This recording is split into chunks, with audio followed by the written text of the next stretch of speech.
Zdravo, moje ime je Ivana. Dobrodošli na VR Akademiju 2.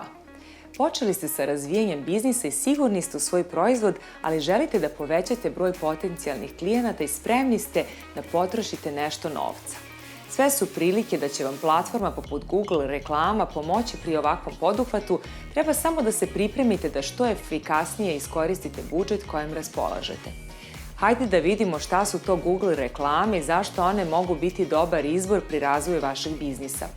Google reklame predstavljaju platnu reklamnu platformu koja podrazumeva da osoba koja postavlja Google reklame plaća po kliku ili po impresijama.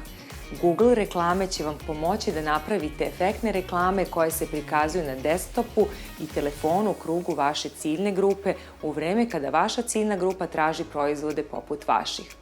Reklama za biznis će se pojaviti na stranici pretrage potencijalnog kupca.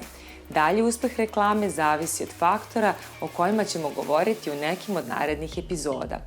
Dobra stvar je i to što vašu Google reklamu možete postaviti na YouTube-u, blogeru kao i na Google Display Networku.